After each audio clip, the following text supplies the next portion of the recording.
Cette série de vidéos est tirée de réels témoignages. À vous d'y croire ou non, mais je vous demanderai d'être respectueux dans les commentaires.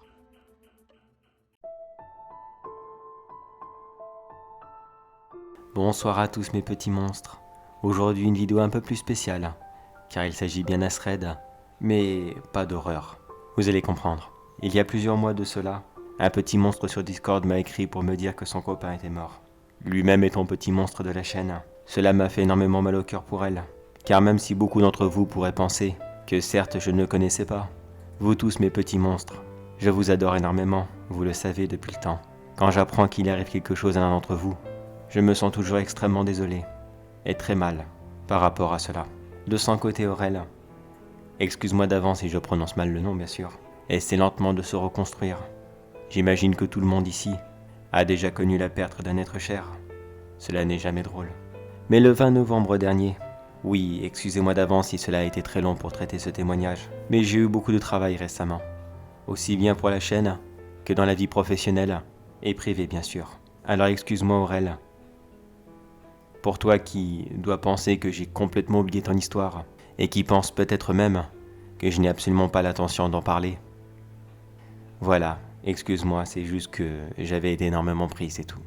Donc je disais, Aurel m'a écrit le 20 novembre dernier, afin de me raconter un rêve qu'elle avait fait la veille. Dans celui-ci, elle se promenait tranquillement dans la maison de son copain décédé. Parti le 16 décembre dernier, c'est-à-dire 2 mois plus tôt. C'était donc très récent encore dans son esprit. À ce moment, c'est encore très dur d'essayer de se reconstruire. Mais dans son rêve, Aurel ne voyait pas son copain, comme beaucoup d'entre vous l'ont sûrement fait, quand on rêve d'un être cher disparu, qui est là en train de vous attendre, et qui parle avec vous du bon vieux temps, ou d'autre chose. Cela ne fut pas le cas pour elle. Il n'était toujours pas dans sa maison, mais elle arrivait à le ressentir. Et en sentant sa présence, cela la rassura pour l'avenir, lui faisant comprendre ainsi que tout ira bien pour elle plus tard. Et maintenant, afin de lui rendre un dernier hommage, voici une photo d'eux deux, à l'époque où ils vivaient encore des jours heureux.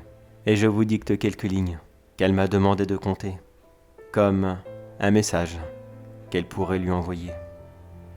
Le 16 septembre, tu es parti au paradis. Je sais que tu me protèges, mais je ressentais toujours ce manque de toi. Puis tu m'as donné un signe. J'ai rêvé de chez toi, et j'ai ressenti ta présence à mes côtés, et j'essaierai d'aller de l'avant. Et voilà mes petits monstres, ainsi s'achève cette merveilleuse histoire d'un couple brisé beaucoup trop tôt, arraché par le destin, et les privant malheureusement d'un immense bonheur. Si vous aussi mes petits monstres, vous avez des histoires aussi magnifiques que celle-ci à vouloir partager, car la chaîne n'est pas que de l'horreur, c'est aussi des histoires aussi émouvantes que celle-ci, aussi belles, et qui mériteraient d'être partagées, afin de faire comprendre à tout le monde que même si le paranormal, car les rêves en font partie, peut parfois faire peur, il peut être aussi magnifique, et même nous aider à aller de l'avant. Alors n'hésitez pas à me rejoindre sur les réseaux sociaux, ou alors sur mon adresse email, qui sera bien sûr écrite dans la description de la vidéo. Sur ce mes petits monstres, faites bien attention à vous, et à ceux que vous aimez, car malheureusement la vie peut être extrêmement belle, mais parfois extrêmement cruelle.